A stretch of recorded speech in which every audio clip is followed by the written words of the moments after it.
Hello दोस्तों, कैसे हैं आप सभी। स्वागत है आप सभी का मेरे यूट्यूब चैनल पर।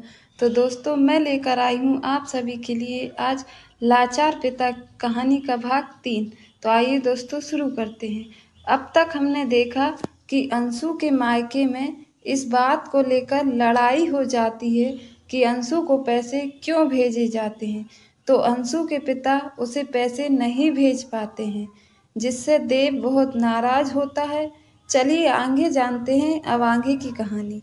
धीरे धीरे अंशु के पिता पैसा भेजना बंद कर देते हैं, जिससे नाराज होकर देव अंशु को ना तो मायके आने देता है और ना ही मायके वालों को अंशु के घर जाने देता है।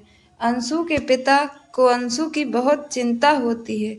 3 साल हो गए, अंशु अपने मायके तक नहीं गई। एक दिन अंशु के पिता कुछ पैसे लेकर अंशु के ससुराल जाते हैं और बहुत मिन्नतें करने पर देव अंशु को 4 दिन के लिए मायके जाने की इजाज़त देता है।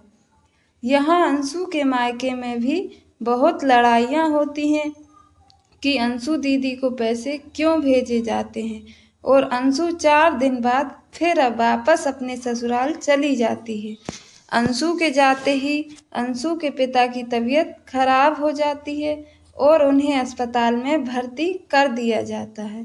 वह बार बार एक ही बात कहते हैं कि एक बार अंशु को बुला दो, पर अंशु के भाई भाभी अंशु को खबर तक नहीं देते, क्योंकि उसके पापा कहते हैं कि वह भी इस घर की बेटी है।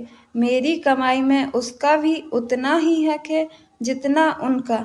अंशु की भाभी को यह डर रहता है कि कहीं अंशु के पिता उसकी प्रॉपर्टी का आधा हिस्सा अंशु को ना दे दें। वहाँ अंशु को अपने पिता की बहुत चिंता होती है।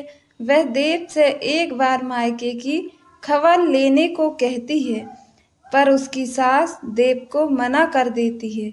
यहाँ अंशु के पापा की मृत्यु हो जाती है और जब यह बात अंशु की मम्मी को पता चलती है तो वह बहुत रोती है।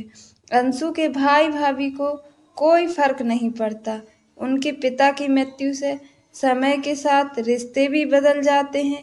जब इंसान लालची हो जाता है तो अपने ही माँ बाप की मौत का उन पर कोई असर नहीं पड़ता।